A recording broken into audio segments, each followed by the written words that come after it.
आप सभी का पुनः स्वागत है लाइव स्टडी लाइफ टाइम पर। और आज हम देखने जा रहे हैं बीए पार्ट सेकंड ईयर या फिर फर्स्ट ईयर या फिर थर्ड ईयर, जिस भी ईयर में आप हो और आपके पास हिंदी लिटरेचर है तो आप सभी को पता होगा कि हमारे पेपर में पद्यांश और गद्यांश दो चीज़ आती हैं जो कि काफ़ी अच्छे नंबरों की आती हैं।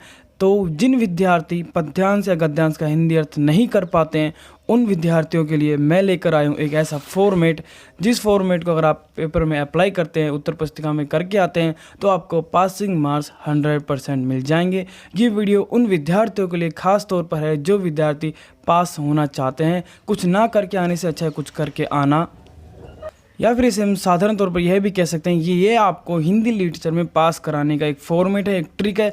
ये पूरा फॉर्मेट है जो आपको दिखाई दे रहा है, ये पूरा फॉर्मेट है, 2 पन्ना का फॉर्मेट है।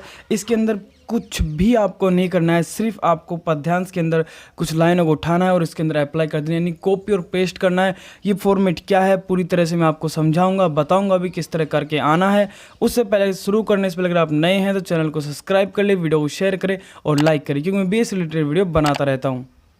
तो मैं फिर से बोल दूं, ये format personal BA second year वालों के लिए नहीं है। आपके पास अगर हिंदी लिटरेचर है और आप फर्स्ट ईयर में हो, चाहे सेकेंड ईयर में, चाहे थर्ड ईयर में, ये सभी के लिए है और गद्यांश और पद्यांश दोनों के लिए है। तो सबसे पहले हम देखते हैं इस फॉर्मेट को कि ये किस तरह है, और ये साथ ही साथ यह भी देखेंगे कि पद्यांशों की व्याख्या हम उत्तर पुस्तिका में कैसे करके आएँ ताकि हमें सही मार्क्स मिले।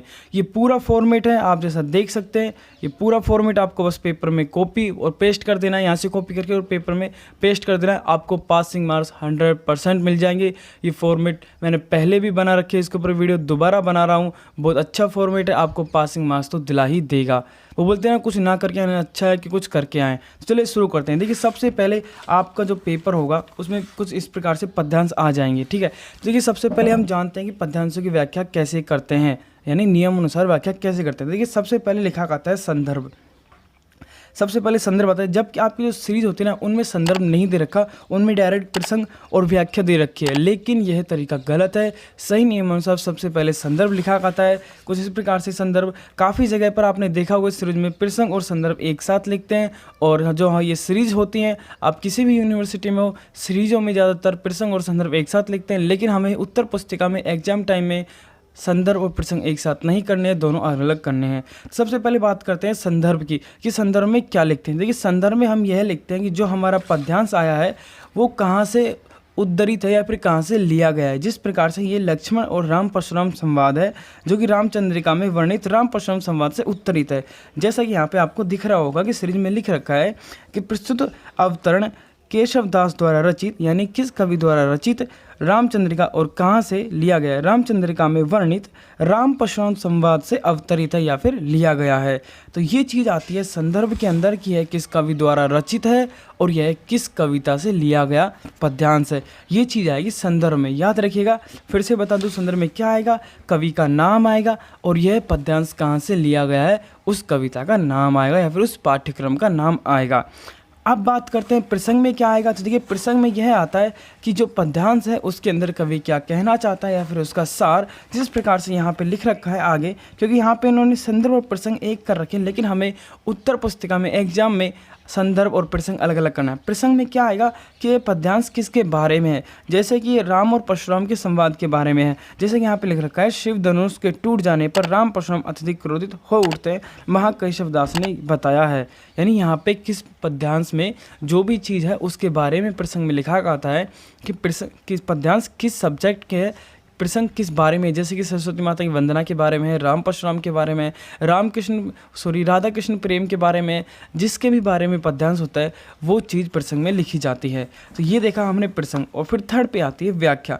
और व्याख्या आप सभी जानते हैं किस प्रकार करते हैं, जो साधारण तौर पर सभी को पता है कि हमें इस पद्यांश का हिंदी अर्थ या फिर जो इसमें बताया गया है उसे लिखना होता है, यही व्याख्या है। और चौथे नंबर पर आता है विशेष। विशेष के अंदर आता है कि इसमें कौन कौन से अलंकारों का यूज हुआ है, कौन कौन सी बातें इसमें विशेष है, कौन से मुहावरे आए हैं, कौन सी लोकोक्ति आई हैं। अगर इस प्रकार अगर आप छांट सकते हैं तो छांट सकते हैं। अब बात करते हैं कि जब हमें पद्यांश का हिंदी अर्थ ही ना आए, हमसे हिंदी अर्थ हो ही ना किसी भी पद्यांश का, और एग्जाम हॉल में हम बैठे हैं, या फिर हम इस तरह भी कह सकते हैं किसी कारणवश हम नहीं पढ़ पाए और अब हमें पास तो होना है, पास तो होना है, नहीं तो फेल हो जाएंगे तो एक साल खराब हो जाएगी। तो बस इसीलिए जब भी आपको किसी पद्यांश का हिंदी अर्थ ना है या फिर मध्यम वर्ग के विद्यार्थियों के लिए ये फॉर्मेट में लेके आया हूँ। तो चलिए फॉर्मेट को देखते हैं। सबसे पहले आपको किस तरह से उत्तर पुस्तिका में करना है ये भी साथ ही साथ देखते जाएगी। सबसे पहले आपने पद्यांश को देखा, जैसे कि मान लीजिए ये कोई पद्यांश था, ठीक है। अब आपको यहाँ पे लिखना है सबसे पहले पर्सन फर्स्ट, जो भी पर्सन आपकी संख्या रहेगी पेपर में आपको उसको डालना है। और फिर आपको सबसे पहले पद्यांश के शुरुआत के 2 वर्ड्स लिखने हैं, जैसे कि मैंने यहाँ पे लिखा है रूपी नादान सुजान, ये एक पद्यांश था। और उसके बाद में इंडिटेज कोमा, फिर डैश डैश डैश, और लास्ट में जो पद्यांश रहेगा यानी कुछ इस प्रकार से सबसे पहले आपने लिख लिया लक्ष्मण के पुरखान, फिर डैश डैश डैश, और क्षत्रिन पे दया करई। इस प्रकार से आपको लिखना है शुरुआत में, और फिर आपको लिखना है संदर्भ। मैंने पिछली जो वीडियो बनाई थी उसमें प्रसंग और संदर्भ एक साथ बताए थे, लेकिन इस बार मैं आपको बता रहा हूँ कि संदर्भ अलग करना है और प्रसंग अलग करना है, इसलिए प्रसंग और संदर्भ एक साथ नहीं करना है, इसे यहाँ पे हम कट कर देते हैं। सबसे पहले आपको लिखना है संदर्भ। अब संदर्भ में देखिए, संदर्भ में जैसे कि मैंने आपको बताया था कि कवि का नाम लिखना है। अब आपको कवि का नाम तो पता ही नहीं है, क्या लिख के आए, तो वो चीज़ अब आप देखिए यहाँ पे पूरे पद्यांश में कुछ भी सब लिखा है ये किसी भी पद्यांश से रिलेटेड नहीं है। ये एक तरह से एक, आप जब पढ़ोगे इसे तो आपको खुद ब खुद समझ आ जाएगा कि ये कितना सही है। देखिए प्रस्तुत पद्यांश ऐसा लिखना है, रीतिकाल काव्य के महत्वपूर्ण पद्यांश में से लिया गया है। अब देखिए यहाँ पे मैंने ये नहीं कहा कि ये कहाँ से लिया गया है, लेकिन मैंने एक वाक्य बना दिया जिससे कॉपी भर सके, हम ज़्यादा लिख सकें और टीचर को भी अच्छा लगे कि प्रत्युष पद्यांश रीतिकाल काव्य के महत्वपूर्ण पद्यांश में से लिया गया है तथा प्रत्युष छंद या पद्यांश रीतिकाल के प्रसिद्ध महाकवि। अब अगर आपको कवि का नाम याद है तो आप कवि का नाम लिखिए, अन्यथा मत लिखिए, सिर्फ इतना ही छोड़ दीजिए महाकवि द्वारा रचित पद्यांश है। तो देखिए मैं बता दूं बीए के अंदर आपकी कॉपी बारीकी से चेक नहीं होती है, वहाँ पर टीचर सिर्फ 2 ही चीज़ देखता है कि आपने कितने पन्ने भरे हैं और आपकी राइटिंग कैसी है। ये 2 ही चीज़ आपकी बीए के अंदर देखी जाती है। किसी भी टीचर के पास इतना टाइम नहीं है जो हर स्टूडेंट की कॉपी को बारीकी से चेक करता है, इसलिए बारीकी से कभी चेक नहीं होती, इसलिए घबराएं मत। संदर्भ में हमने देख लिया, ये लिखना है। प्रसंग में अब किस प्रकार प्रसंग में देखिए, प्रस्तुत पद्यांश में महाकवि, अगर कवि का नाम याद है तो ठीक है, नहीं तो सिर्फ महाकवि लिखिए। महाकवि द्वारा यह समझाने की कोशिश की गई है कि इस पद्यांश गद्यांश में, अब अगर आपको पता है कि इसमें क्या बताया गया है तो आप थोड़ा बहुत लिख सकते हैं, और नहीं पता है तो आप अपने मन से 2-3 शब्द को पढ़िए कि आपको अंदाज़ा लग जाए कि हाँ इसमें किसके बारे में। नहीं तो आप कुछ भी पद्यांश में से 2-3 लाइन यहाँ पे लिख दीजिए। गद्यांश होएगा तो आपको कोई दिक्कत नहीं आएगी, गद्यांश हिंदी में आते हैं तो उसको तो आप आराम से कर सकते हैं। ये फॉर्मेट दोनों के लिए है, पद्यांश और गद्यांश के लिए। बस आपको पद्यांश आए तो पद्यांश लिखना है, गद्यांश आए तो गद्यांश लिखना है। तो ये थी संदर्भ और प्रसंग। अब देखिए हमने इतना लिख दिया, पर इसमें हमने कुछ भी ऐसा नहीं लिखा जो पद्यांश से रिलेटेड हो, लेकिन फिर भी इतना लिख दिया, यही इसकी ट्रिक है। अब देखिए व्याख्या में, व्याख्या ये पूरी इतनी बड़ी है लेकिन इसमें भी किसी भी पद्यांश से रिलेटेड कुछ नहीं है, पूरा टोटल एक ट्रिक है। देखिए हिंदी के अंदर क्या है, हिंदी का शब्दों का खेल है, जितने अच्छे शब्द लिखोगे उतने ही अच्छे मार्क्स मिलेंगे। हिंदी के अंदर सिर्फ ओनली शब्दों का खेल है, जो शब्दों के साथ खेल गया वो जीत गया, ये बात ध्यान रखिएगा। अब देखिए इतनी बड़ी व्याख्या आपकी कोई नहीं पढ़ने वाला है, ना टीचर पढ़ने वाला है ना आप खुद पढ़ने वाले हो दोबारा। तो अब देखिए व्याख्या पढ़ते हैं, आपको खुद ब खुद समझ आ जाएगा। प्रस्तुत पद्यांश गद्यांश दोनों चीज़ के लिए है। में महाकवि यह कहते हैं या यह समझाने की कोशिश की है प्रस्तुत पंक्तियों में। अब यहाँ पे अगर आपको हिंदी अर्थ आता है या फिर आपको थोड़ा बहुत हिंदी अर्थ ना आए तो भी चलेगा, लेकिन आपको अगर थोड़ा बहुत ही पता हो कि हाँ ये किसके बारे में, तो आप यहाँ पे लिख सकते हैं। अगर पद्यांश आए और आपको हिंदी अर्थ ना आए तो आप 2-3 लाइनों को उठा के यहाँ पर पेस्ट कर दीजिए। और अगर गद्यांश आया है तो गद्यांश हिंदी में आएगा, आप आसानी से समझ जाएंगे कि किसके बारे में है और आप यहाँ पे आराम से लिख दीजिएगा, इसमें कोई दिक्कत नहीं। अब आगे पूरा का पूरा एक फॉर्मेट है, एक ट्रिक है, जो ना तो ऐसा लगता है कि यह क्वेश्चन से बाहर है और ना ऐसा लगता है कि क्वेश्चन के अंदर है। यही है हिंदी में शब्दों का खेल, जो शब्दों से खेल गया वो जीत गया। देखिए, तथा प्रस्तुत पद्यांश गद्यांश की पंक्तियों द्वारा महाकवि अपने हृदय की भावनाओं को हमारे सामने अति सुंदरता शब्दों में उजागर करने का प्रयास किया है। तथा महाकवि प्रस्तुत पंक्तियों द्वारा अब यहाँ पे आप कोई भी एक पंक्ति लिख सकते हैं जो आपको मनाए, पद्यांश में से उठाइए और यहाँ पेस्ट कर दीजिए, के भाव को हमारे सामने उजागर किया है। आगे पढ़िए।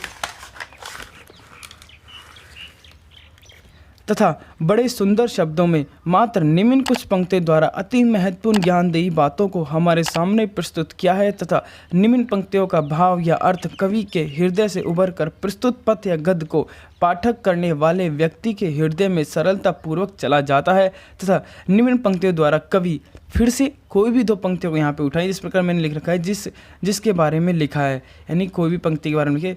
प्रस्तुत पंक्तियों द्वारा कवि उसके प्रति अपना भाव व स्नेह प्रस्तुत या उजागर करता है। यानी कि अगर आपको यह अंदाज़ा लग जाए कि यह पद्यांश किसके बारे में मेन बिंदु उसमें क्या है, तो आप यहाँ पे लिख सकते हैं, नहीं तो कोई भी एक पंक्ति उठाइए और यहाँ पे पेस्ट कर दीजिए। उसके आगे कोई भी 2 पंक्ति, अगर आप इतना लिखना चाहते हैं इतना लिख सकते हैं और बढ़ाना चाहें तो और भी बढ़ा सकते हैं। कोई भी 2 पंक्ति जो पद में हो उन्हें यहाँ पे लिखिए। निम्न पंक्तियों द्वारा कवि का भाव अति सोचने व गंभीरता से है। तो ये था पूरा फॉर्मेट। अब देखिए इसमें सिर्फ शब्दों को खेलता, मैंने इसके अंदर क्या किया है, मैंने इसके अंदर कवि की तारीफ़ की है कि उसने किस प्रकार से पद्यांश में अपने भावों को व्यक्त किया है। ये पूरा फॉर्मेट आपने देखा। आपको अगर ज़रा सा भी ऐसा लगा हो कि हाँ हमने पद्यांश की व्याख्या नहीं की तो बताइए। आपने खुद ने देखा कि शब्दों का खेल इस प्रकार से इसमें किया गया है कि किसका टीचर को भी अंदाज़ा नहीं लगता है कि यह पद्यांश से बाहर है या फिर उसके अंदर ही है। तो यही है शब्दों का खेल। आगे देखते हैं विशेष में। अब विशेष में अलंकार हमें नहीं पता होगा किस तरह से अलंकार करने हैं, किस तरह से क्या है, हमें तो कुछ नहीं पता, हमें तो बस करके आना है और पन्ने भरना है। तो देखिए किस प्रकार करें। प्रस्तुत पद्यांश गद्यांश महाकवि द्वारा लिखा गया था। आपको महाकवि नहीं लिख रहा, आपको नाम याद नहीं, तो सिर्फ इतना लिखिए महाकवि द्वारा लिखा गया है। प्रस्तुत पद्यांश में अति सरलता तथा सुंदरता पूर्वक पद व गद्यांश का भाव है अर्थ समझाया गया है। बस ये 2 बिंदु लिखाइए। वैसे भी विशेष के अंदर हमें 3-4 बिंदु ही लिखने होते हैं अगर पेपर में दिया हो तो। अगर पेपर में विशेष की नहीं बोल रहा है तो आप मत लिखिए, पर मेरी बात माने तो विशेष के जरूर लिख के आए। जैसे 2 ही बिंदु लिखे जो मैंने ये पहले से बता रखे हैं, इसको लिख के आए। तो ये पूरा फॉर्मेट था। आप चाहे इसका स्क्रीनशॉट ले सकते हैं। अभी तो आपको समझ नहीं आया होगा मुझे पता है, क्योंकि जो मैंने पंक्तियाँ ही ऐसी बनाई ताकि टीचर को भी समझ ना आए कि ये पद्यांश के बारे में लिखा है या फिर पद्यांश के बारे। हमारा ये फॉर्मेट पद्यांश के ही बारे में लिखा है, लेकिन पद्यांश के अंदर जो चीज़ भाव है वो इसके अंदर नहीं है, तभी तो ये फॉर्मेट कामयाब है। तो देखिए अब आप एक काम करें, इसका स्क्रीनशॉट ले लीजिए और मैंने वीडियो पॉज करके स्क्रीनशॉट ले सकते हैं आप। आई होप आपने स्क्रीनशॉट इतना ले लिया होगा। अब थोड़ा बहुत और जो नीचे बच रहा है उसका भी ले लीजिए।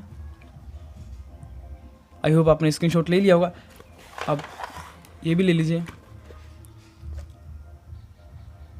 आई होप आपने स्क्रीनशॉट ले लिया होगा और ये ले लीजिए। मेरा विश्वास कीजिए ये फॉर्मेट अप्लाई हुआ है। मैंने काफ़ी विद्यार्थियों के जो मेरे खास है उनको बताया है और ये वीडियो मेरी बहुत फेमस भी है। मैंने इसके ऊपर पहले से बना रखा है और काफ़ी अच्छे मार्क्स मिले थे।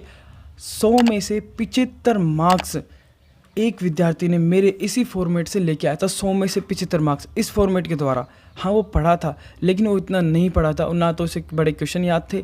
बस वो क्योंकि उस समय लॉकडाउन था और हमें 2 पद्यांश आते हैं, हमें वैसे तो 8 पद्यांश आते हैं पेपर के अंदर। उसने 8 की व्याख्या कर दी इसी फॉर्मेट के द्वारा और उसे काफ़ी अच्छे अंक मिले क्योंकि उसकी राइटिंग अच्छी थी और उसने इस फॉर्मेट के द्वारा 8 पद्यांश की व्याख्या कर दी और उसको काफ़ी अच्छे अंक मिले जो मैं आपको बता दिए। तो आई होप वीडियो अच्छी लगी हो तो प्लीज़ वीडियो को लाइक करें, अपने दोस्तों के साथ भी शेयर करें। तो मिलते हैं नेक्स्ट वीडियो में, तब तक के लिए धन्यवाद।